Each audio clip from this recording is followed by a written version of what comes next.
The massive space station hung in the darkness like a glowing jewel. Viridian Prime was the size of a small moon, its metal surface covered with lights that never stopped blinking. Inside the great chamber at its heart, 47 different alien species had gathered for another meeting of the Galactic Council. Ambassador Tai Min walked slowly to the center stage. His green scales caught the light as he moved. The Vorthak were proud people, and Tai Min was their best speaker. For 300 years, the Council had kept peace in the galaxy. They decided which planets could be settled, which species could trade, and which wars had to stop. Today we talk about a new problem, Tai Min said, his voice echoing through the chamber. Reports have come from the Outer Rim. A species calls itself human, and they are moving into our space without asking. General Hyojin buzzed her wings with anger. The klaxon looked like giant insects, but they were smart and deadly in battle. How many ships do they have? She asked. Dr. Wu Sung floated near his seat, his body glowing softly blue. The Nilari were made of pure energy and could live for thousands of years. My studies show they have colonies on 23 worlds. All of this happened in just 50 years. The chamber filled with angry voices. Some species clicked, others roared, and a few made sounds like singing. Tai Min raised his hand for quiet. 50 years is nothing, he said with a laugh. When we were building our first cities, they were probably still hitting rocks together. These humans are just another young species that thinks it can do whatever it wants. General Hyojin stood up, her forearms moving as she talked. I say we show them their place. My fleet has 800 ships. We could crush them in a week. Wait, Dr. Wu Sung said, his voice calm but worried. I have been watching their signals. These humans are different from other young species. They fight each other constantly. Even now, while they spread to new worlds, they still have wars on their home planet. Ambassador Tai Min laughed again. Even better. They will destroy themselves before we have to do anything. But if they don't, we will help them along. The room buzzed with agreement. Most council members had seen this before. Young species would expand too fast, fight too much, and then fall apart. The galaxy was full of dead worlds where this had happened. What do we know about their technology? Asked Speaker Dae Hyun, who represented the rock-like granite people. Dr. Wu Sung made his body brighter, which meant he was thinking hard. This is the strange part. Their ships are very basic. They use metal and fire instead of energy shields. Their weapons shoot pieces of metal instead of plasma beams. It is like they are still in the Dark Ages. More laughter filled the chamber. General Hyojin clicked her teeth, which was how klaxon showed they were happy. Metal ships and metal bullets? My fighters could cut through them like paper. There is one more thing, Dr. Wu Sung continued. They sent us a message. It was very polite, asking to join the council as equals. The laughter got louder. Ambassador Tai Min's scales turned darker green, which showed he was very amused. Equals? They want to sit in this chamber with us? Species that have traveled the stars for thousands of years? What should we tell them? Asked General Hyojin. Tai Min thought for a moment. He looked around the chamber at all the different aliens. Some were huge and strong, others were tiny but very smart. Some could live in space without ships, others could see the future. All of them were far beyond these primitive humans. We tell them the truth, Tai Min said. They can surrender now and become servants, or we will make them surrender later. Either way, they will learn their place in the galaxy. The council voted quickly. 47 species said yes, 0 said no. It was decided General Hyojin was already making plans. I will take 50 ships. That should be more than enough for a demonstration. When their leaders see our power, they will give up without a real fight. Good, said Ambassador Tai Min. But remember, we want them alive. Dead servants are not useful. Dr. Wu Sung was still glowing, but now his light seemed worried. Should we learn more about them first? My readings show they have spread very far, very fast. Maybe there is something we do not understand. What is there to understand? Tai Min asked. They are young, they are primitive, and they are in our way. We have dealt with hundreds of species like this before. The meeting was ending, but Dr. Wu Sung had one more question. What if they say no? What if they fight? General Hyojin buzzed her wings with excitement. Then we will show the galaxy what happens when someone challenges the council. My ships have never lost a battle. These humans will be no different. As the aliens left the chamber, they talked about other things. Trade routes, mining rights, and border disputes. The human problem was small and would be solved quickly. They had important work to do, and these primitives were just a small delay. But Dr. Wu Sung stayed behind. floating alone in the empty chamber. His energy body pulsed slowly as he thought about the strange readings from human space. Something felt wrong, but he could not explain what. He called up the data on his personal screen. The humans had indeed spread to 23 worlds, but they had done it while fighting wars on their home planet. Their ships were basic, but they had built a lot of them. Most strange of all, their messages to the Council were very polite, but their actions were bold. A normal young species would either hide or attack. These humans did neither. They asked nicely to join the Council, but they kept taking more worlds. They used simple technology, but they used it very well. They fought each other, but they also worked together. Dr. Wu Sung had studied many species over his long life. The smart ones usually survived, and the strong ones usually won fights. But these humans seemed to be something different. They were not the smartest species he had seen, and they were not the strongest. But they were persistent. His screen showed their expansion pattern. Other species spread out slowly, making sure each world was safe before moving to the next. Humans had jumped to many worlds at once, even while fighting wars. It was like they were not afraid of danger. The Nalari scientist dimmed his light as he floated toward the exit. Maybe he was worrying about nothing. Maybe these humans really were just another primitive species that would bow to the Council's power. But something in their data reminded him of stories from the old times before the Council existed. Back then, the galaxy was not peaceful. Species fought constant wars, planets were destroyed, and entire civilizations disappeared overnight. The Council had ended all of that by being stronger than everyone else. But what if they found a species that was not afraid of being weak? What if they found a species that was used to fighting impossible battles? Dr. Wu Sung shook his head, making his energy body flicker. He was being silly. The Council had 800 ships, advanced weapons, and energy shields that could stop any attack. These humans had metal ships and metal bullets.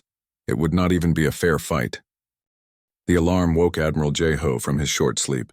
He rolled out of bed and grabbed his uniform, moving fast but not panicking. After 30 years in space, he knew the difference between a drill and real trouble. This was real trouble. "Sir, you need to see this," called Lieutenant Minho from the communications room. The young officer's face was pale as he pointed at the main screen. Jae-ho looked at the display and felt his blood turn cold. 50 ships were moving toward Earth, and they were big, much bigger than anything humans had ever built. The computer was trying to figure out what they were made of, but the readings made no sense. "How long until they get here?" Jae-ho asked. 2 weeks, sir. Maybe less if they can go faster than we think." Jae-ho rubbed his tired eyes. He had fought in the war when Mars tried to break away from Earth. He had seen good people die in metal coffins floating through space. But this was different. This was something from outside the solar system, and it was coming straight for them. "Get me President Min Seo on the secure line," he ordered, "and send a message to all our ships. Tell them to come home now." 20 minutes later, President Min Seo appeared on the screen. She looked tired too, but her voice was steady. "How bad is it, Admiral?" "Bad," Jae-ho said simply. 50 ships, unknown technology, heading straight for us. They sent a message demanding our complete surrender. Min Seo closed her eyes for a moment. "What do we have to fight them with?" 12 ships in the home fleet, 30 more scattered around the colonies. "But these alien ships are 3 times bigger than our largest cruiser. Can we run?"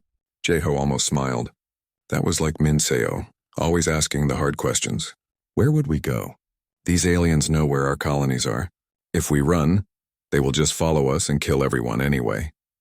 While they talked, Captain So Young was walking through the shipyard where her crew was working on the newest human warship. The Indomitable looked different from other ships. Where most human vessels were built for speed or cargo, this one was built like a fortress. "How are the armor tests going?" she asked Chief Engineer Dong Wu. The engineer wiped grease off his hands and grinned. "The new plates can stop anything we can throw at them, but the real test will be when someone shoots back." So Young nodded and walked to the front of the ship. The Indomitable had something no other human ship possessed, a massive ram built into the front. Most people thought it was crazy to build a ship designed to crash into other ships, but So Young understood the idea. "Chief, explain it to me one more time," she said. Dongwu's grin got bigger. "Every space battle in human history has been won by getting close to the enemy.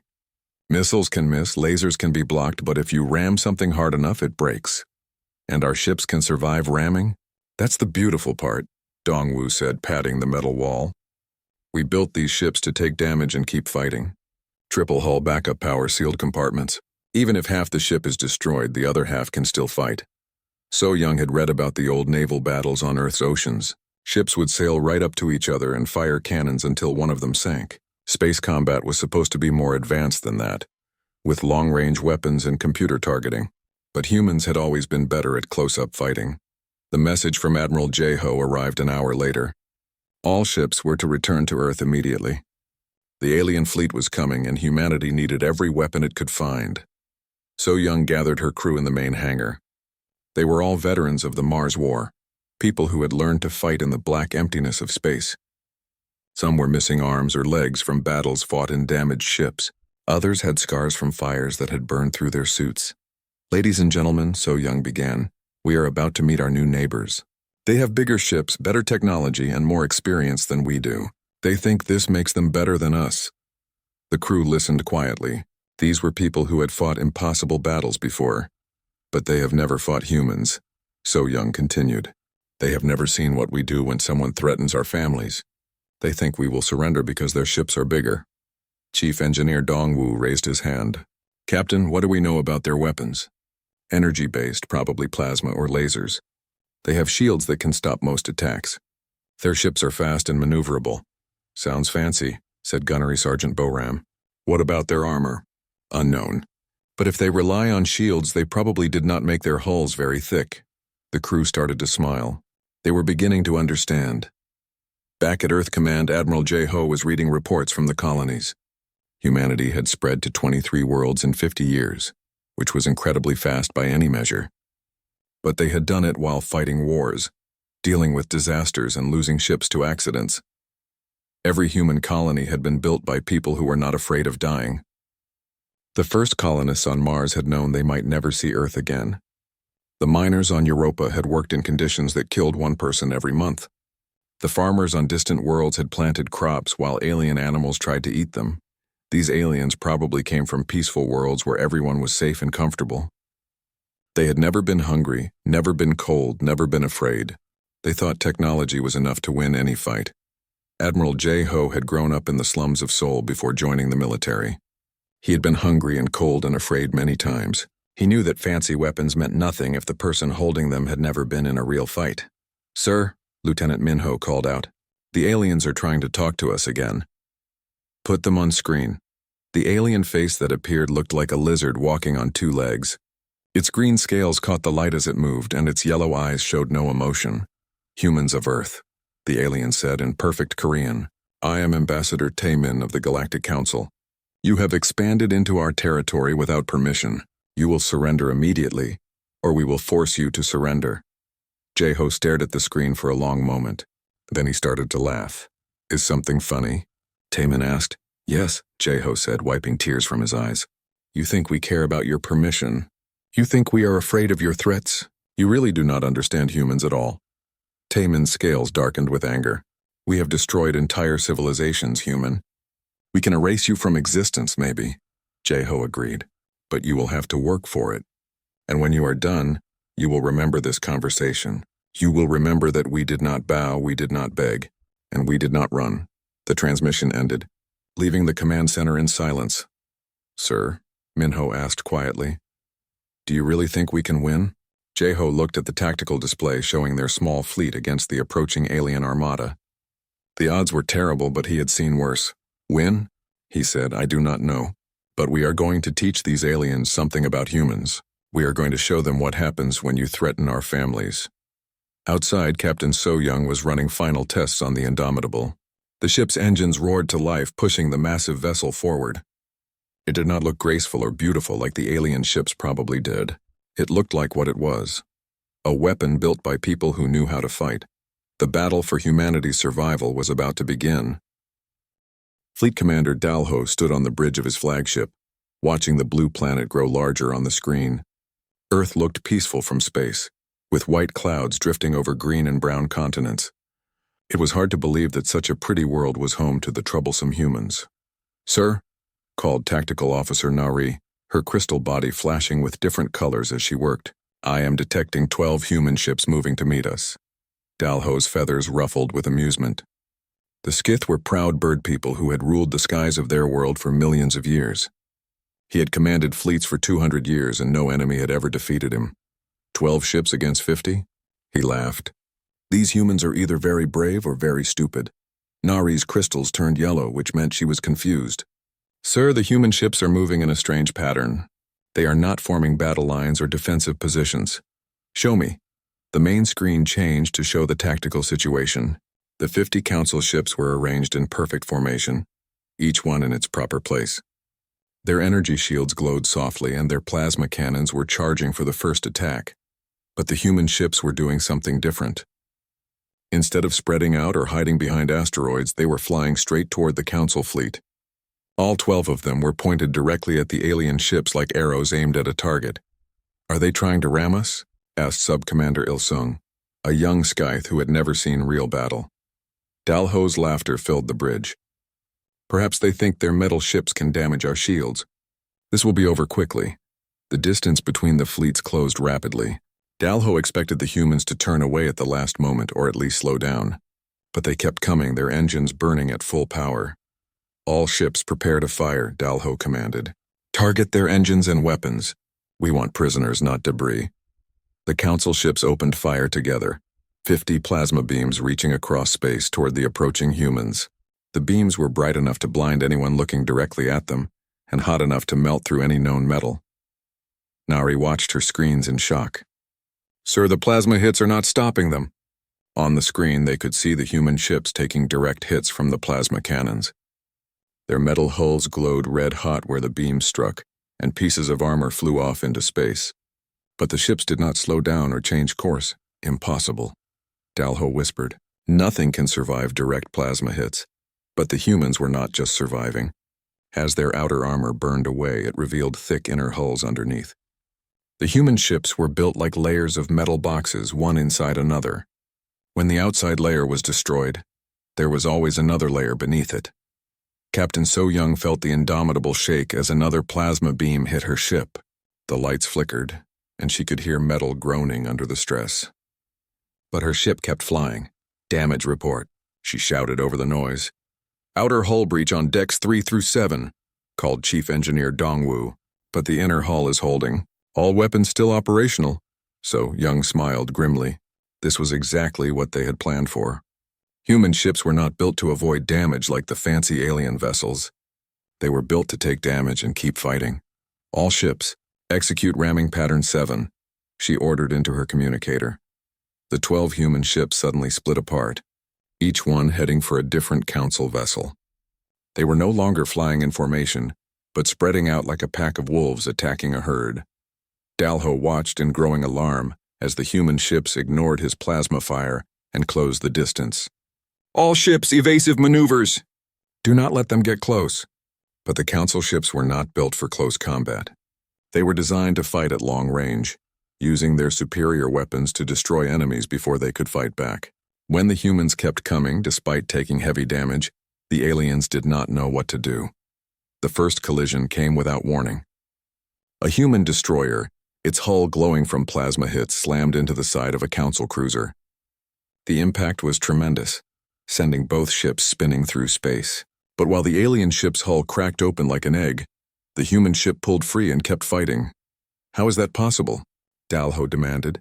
Nari's crystals were flashing red with panic. Sir, the human ship's front end is reinforced. It is built like a giant hammer. More collisions followed. The human ships were not trying to destroy themselves in suicide attacks.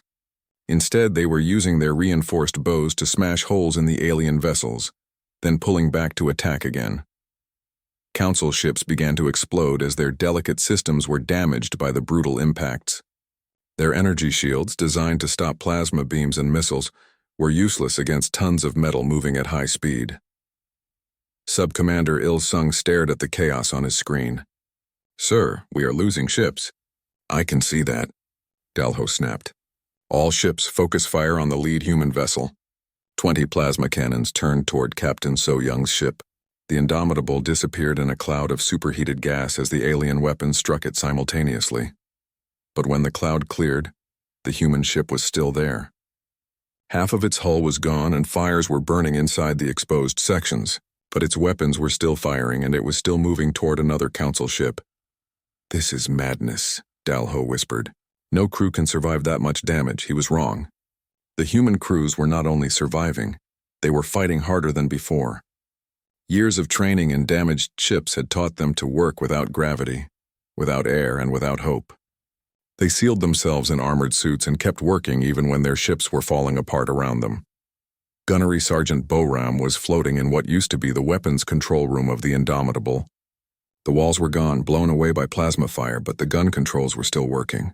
She could see stars through the hole where the ceiling had been, and her suit's heater was working overtime to keep her from freezing. "Target acquired," she reported calmly, as if she were on a practice range instead of floating in a vacuum. Firing. The Indomitable's main gun spoke, sending a stream of metal projectiles toward a council ship. The alien's energy shields flickered and failed under the impact of solid matter moving at incredible speed. The projectiles punched through the alien hull like bullets through paper. Dalho watched another of his ships go dark as human gunfire destroyed its power systems. This was not how space battles were supposed to work. The humans were supposed to be intimidated by superior technology. They were supposed to surrender when they saw the Council's power. Instead, they were fighting like animals backed into a corner. Their ships were burning, their crews were dying, but they would not stop attacking. "Sir," Nuri called out, "3 more human ships are approaching from the asteroid belt." Dalho looked at his tactical display in disbelief. These new ships were even stranger than the first group. They looked like flying scrapyards, covered with extra armor plates welded onto their hulls. Some had giant rocks attached to their front ends, turning them into massive clubs. "Where did they come from?" he demanded. "Unknown, sir. They must have been hiding in the asteroids." The new human ships joined the battle without hesitation, slamming into council vessels that were already damaged from the first attack. The aliens' formation completely collapsed as their ships tried to avoid the ramming attacks. Captain So-Young's voice crackled over the radio to her fellow captains. "All ships, they are breaking formation. Pick your targets and take them down." The battle turned into a brutal close-range fight. Human ships, half destroyed but still dangerous, circled around the alien vessels like sharks attacking whales. Council ships that had ruled space for centuries found themselves helpless against enemies who fought. With metal and fire instead of energy and elegance, Dalho finally gave the order he had never expected to. "Give, all ships retreat. Fall back to the jump point." But the retreat was not organized. Council ships fled in panic, leaving their damaged comrades behind. Some tried to carry wounded vessels, only to be attacked by human ships that seemed to appear from nowhere. When the battle finally ended, 23 council ships had been destroyed or captured. The remaining 27 vessels jumped away, carrying news of their defeat back to the Galactic Council. The humans had lost 8 ships, but their crews had mostly survived. They had proven something important. Advanced technology meant nothing if you were not willing to use it in a real fight. Captain So-Young floated in what was left of her bridge, looking out at the wreckage scattered through space. Her ship was barely holding together, but it was still hers. "Ma'am," Chief Engineer Dongwu reported through her radio, "we can fix her. It will take some time, but we can make her fly again." So-Young smiled. That was the most human thing she had heard all day. In the distance, the blue Earth continued to turn peacefully in its orbit, unaware that the balance of power in the galaxy had just changed forever. The emergency session of the Galactic Council was unlike any meeting in 300 years. Ambassador Taman stood at the center of the chamber, but his proud posture was gone. His green scales had turned pale, and his yellow eyes darted nervously around the room. The other species were angry, confused, and afraid. 47 civilizations that had never known defeat were trying to understand how their mighty fleet had been beaten by primitive humans. "Explain this disaster," demanded Speaker Daehyun, his rock-like body glowing with anger. "How did we lose 23 ships to a handful of metal boxes?" Before Taman could answer, a new voice spoke up. Lieutenant Kyung-soo had survived the battle, but barely. The aquatic Nereid's blue skin was still marked with burns from the emergency evacuation of his ship. "They fought like they were already dead," Kyung-soo said, his voice shaking. "We hit them with plasma cannon fire that should have vaporized their ships. But they just kept coming. Half their hull would be gone, fires burning inside, and they would still try to ram us." General Hai-jin's wings buzzed with frustration. That is impossible. No crew can function in a ship that badly damaged. I saw it myself, Kyung-soo insisted. Their people were working in vacuum suits, welding repairs while we were shooting at them. They sealed themselves in tiny compartments and kept fighting even when the rest of their ship was destroyed. Dr. Woo-sung floated near his usual place, but his energy body was dim with worry. I have been studying the battle recordings. These humans have experience fighting in damaged vessels. Their entire military doctrine is based on surviving impossible situations. How is that possible? Asked Ambassador Taemin. They are a young species. What could have taught them such brutal tactics? Dr. Woo-sung made his body brighter as he accessed his data files. I have been studying their history. These humans have been at war for their entire existence, not just with other species but with each other. They have fought wars in space, on planets, underwater, and even inside their own atmosphere. The chamber fell silent as the implications sank in. Most Council species had developed space travel during peaceful times, when their planets were united and their people worked together. The idea of learning to fight in space while also fighting each other was unthinkable. There is more, Dr. Woo-sung continued. Their expansion to 23 worlds happened while they were fighting a civil war. The Mars colonies tried to break away from Earth, and the fighting lasted for 5 years. During that war, both sides learned to repair ships in combat, fight in damaged vessels, and continue battles even when outnumbered. General Hae-jin clicked her teeth nervously. What kind of species fights a war while exploring space? The kind that sees war as normal, Dr. Woo-sung replied. These humans do not fight because they are angry or because they want something. They fight because that is what they have always done. It is their natural state. Meanwhile, in human space, Admiral Jae-ho was planning humanity's next move. The victory over the Council fleet had bought them time, but he knew the aliens would be back with more ships and better tactics. How many vessels can we put together? He asked Captain So-young. So-young looked tired but determined. The Indomitable was in the repair yards, but she was already planning its upgrades. 200 ships, sir. Most of them are freighters and mining vessels, but we can arm them. Will that be enough? Against the Council's full fleet, no, sir. But it will be enough to make them regret coming here. Jae-ho nodded. He had spent the last week studying the battle recordings, learning everything he could about Council technology. Their ships were faster and more powerful than human vessels, but they had critical weaknesses. Their weapons are designed for long-range combat, he explained to his staff. They expect to destroy enemies before they can fight back. When we got close, they did not know what to do. Chief Engineer Dongwoo had been working on new ship designs based on what they had learned. We can add more armor and better ramming systems. But the real advantage is our people. Council crews panic when their ships are damaged. Our crews get angry and fight harder. The truth was becoming clear to both sides. Humans had spent thousands of years learning to fight and survive in the worst possible conditions. Every war, every disaster, every struggle had taught them something new about staying alive when everything went wrong. The Council species, on the other hand, had become comfortable with their technological superiority. They had forgotten what it was like to face an enemy that would not surrender, would not retreat, and would not die easily. Back in the Council chambers, the debate was getting heated. Some species wanted to gather their entire fleet and destroy Earth completely. Others suggested negotiating with the humans, offering them a place in the Council as junior members. Ambassador Taemin tried to maintain control, but his authority was cracking. We cannot show weakness, he argued. If we make deals with these humans, other species will think they can challenge us too. But we cannot afford another defeat like this, countered Speaker Dae-hyun. Losing 23 ships to primitives has already damaged our reputation. Dr. Woo-sung had been quiet during the argument, but now he spoke up. I think we are missing the real problem. These humans are not just another young species we can intimidate. They are something we have never faced before. What do you mean? Asked General Hae-jin. Every species in this chamber developed space travel after achieving peace on their homeworlds. We learned to build ships and explore space because we had solved our problems with war. But humans are different. They learned to build ships because they needed better ways to fight wars. The chamber grew quiet as Dr. Woo-sung continued. Look at their technology. Other species build fast ships to explore new worlds. Humans build armored ships to survive battles.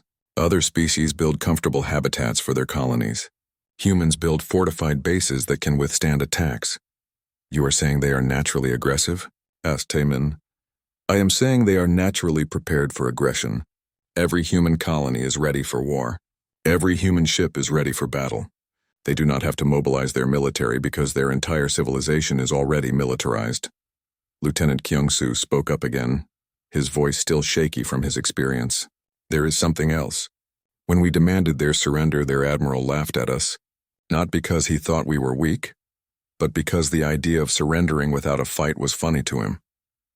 This was the most disturbing news yet. Council species understood surrender as a rational choice when faced with superior force. It was logical to give up rather than be destroyed. But humans seemed to view surrender as something shameful. General Hyojin was beginning to understand the scope of the problem. Are you telling me that these humans would rather die than submit? I think that is exactly what I am telling you, Dr. Woo-sung replied. And if that is true, then we cannot defeat them by threatening them. Fear only works against people who want to live more than they want to fight. The implications were staggering. The Council's entire system of control was based on the threat of overwhelming force.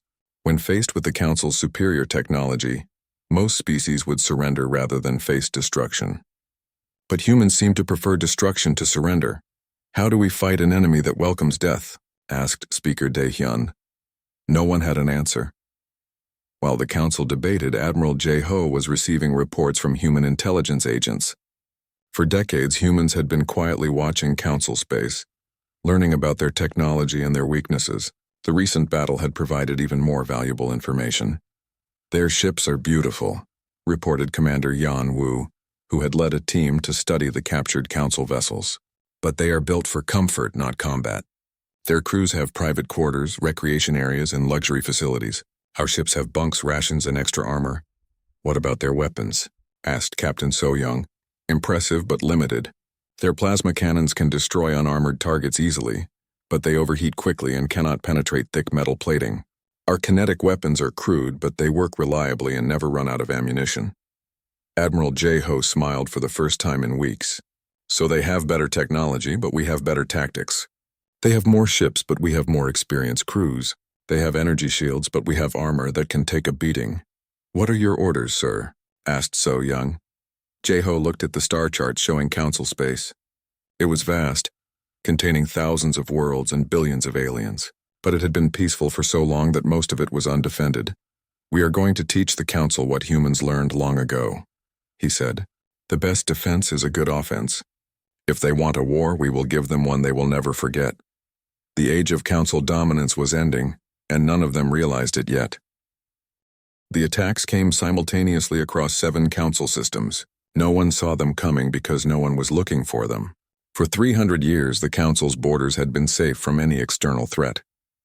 Their defense fleets were small and focused more on ceremony than combat. Captain So-young led the first strike force into the Carillion system, home to the insectoid Klaxon species. Her ship, the rebuilt Indomitable, emerged from hyperspace along with 15 other human vessels. They had traveled for 2 weeks through uncharted space following routes that the Council did not know existed. Contact, reported Tactical Officer Minho. 8 Council ships in orbit around the 3rd planet. They appear to be cargo vessels and patrol craft. So-young studied the tactical display. The Klaxon ships were beautiful, with curved hulls that gleamed like polished metal. They looked fast and elegant, designed by a species that had turned warfare into an art form. But art was not always practical. Signal from the lead Klaxon vessel, Minho reported. They are demanding that we identify ourselves and state our business. Tell them we are the advance guard of humanity, So-young replied. And our business is teaching the Council about respect. The Klaxon commander's response was predictable. The alien ships moved into battle formation, their plasma weapons charging for the first strike. But they moved slowly, following standard Council tactics that assumed their enemies would try to fight at long range. Human ships did not follow standard tactics. All vessels. Execute ramming pattern 12, So-young ordered. Target their engines and weapons arrays. The human fleet scattered and accelerated, each ship picking a different target. The Klaxon ships fired their plasma weapons, scoring several hits on the approaching humans, but the human vessels kept coming, their armored hulls glowing from the energy impacts. The first collision shattered the lead Klaxon ship's delicate hull. The human destroyer pulled free and immediately turned toward its next target. leaving the alien vessel spinning helplessly with its engines destroyed. Across Council space, similar scenes were playing out. Human task forces struck military bases, supply depots, and communication stations. They did not try to conquer planets or destroy entire fleets. Instead, they targeted the infrastructure that held the Council together.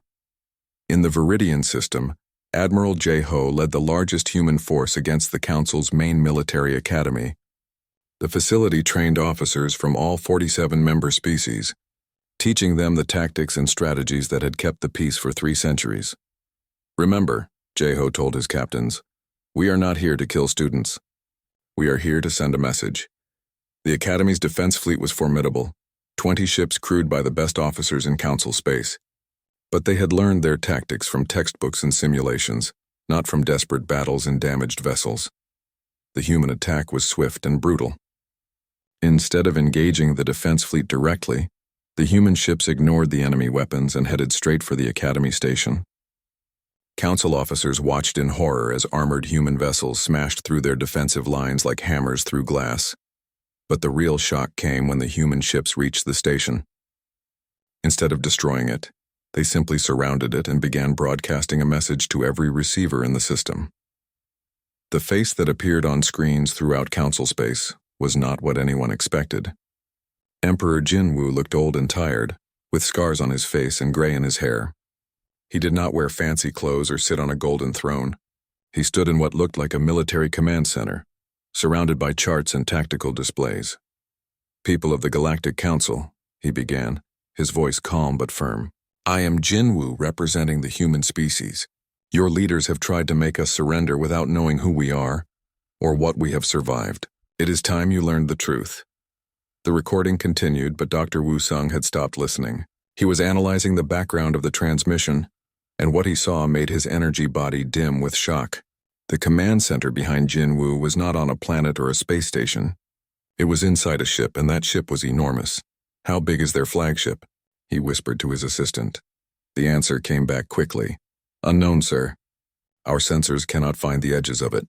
Emperor Jinwu continued his broadcast. "We are not a young species learning to explore space.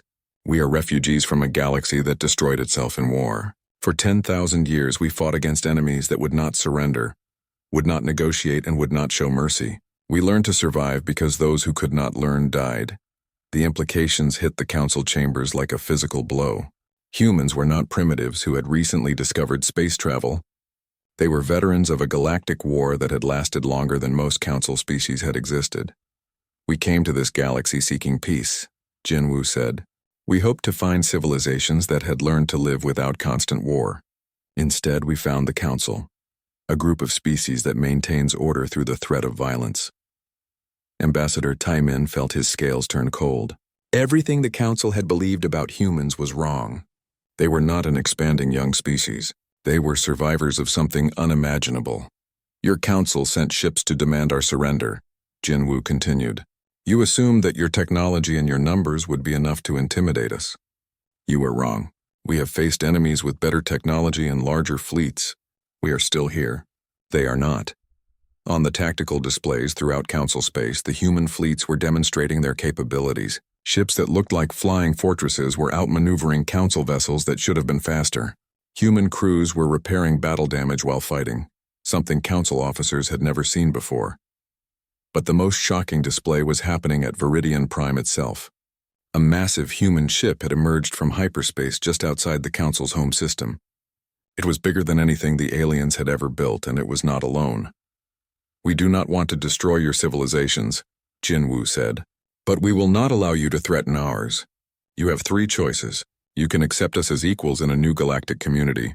You can attempt to destroy us and learn why that is impossible, or you can surrender and accept human leadership."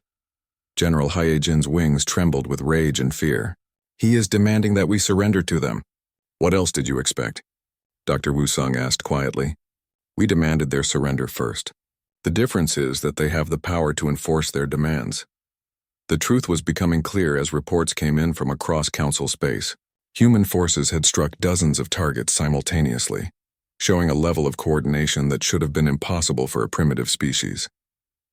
They had appeared in systems that were supposed to be secret, following hyperspace routes that did not exist on any council chart. Humans had been watching the council for decades, learning their weaknesses and preparing for this moment. While the council had been comfortable in their superiority, humans had been planning their downfall. "How many ships do they have?" Ambassador Taemin asked weakly. The answer came from Lieutenant Kyung-soo, who had been analyzing the attack patterns. Based on the coordination of their strikes, at least 500 combat vessels. Possibly twice that many. The number was staggering. The entire council fleet numbered 800 ships, and they were scattered across thousands of systems. Humans had built a fleet that could challenge the council's military, while also colonizing new worlds and fighting civil wars. Emperor Jinwoo's broadcast was reaching its conclusion. "You have until tomorrow to make your choice. After that, we will make it for you. We have learned that peaceful species sometimes need to be protected from their own leaders." The transmission ended, leaving the council chambers in stunned silence. General Hae Jin was the first to speak. "We have to fight them. We cannot surrender to primitives." "They are not primitives," Dr. Woo-sung said sadly. "They are what we would have become if we had never stopped fighting. They are what war creates when it lasts long enough." The debate that followed was desperate and chaotic. Some species wanted to mobilize every ship in the council fleet for a final battle. Others argued for immediate surrender. A few suggested trying to negotiate terms, but the decision was taken out of their hands when reports began arriving from the outer systems. Council fleets that had been sent to reinforce threatened areas were disappearing. Human forces were not just attacking infrastructure anymore. They were hunting down and destroying any council ship that tried to mount organized resistance. The message was clear. The age of council dominance was over. Humans had not come to join the galactic community as junior partners. They had come to take it over. By the end of the day, 37 of the 47 council species had voted to accept human terms. The remaining 10 species attempted to continue resistance, but their fleets were systematically destroyed over the following week. Ambassador Taemin found himself standing once again in the center of the council chamber. But everything had changed. The humans had not destroyed the station or killed the alien representatives. Instead, they had simply taken control of it. Emperor Jinwoo walked slowly to the center of the chamber, flanked by 2 human officers. He looked around at the assembled aliens with the calm confidence of someone who had won countless battles.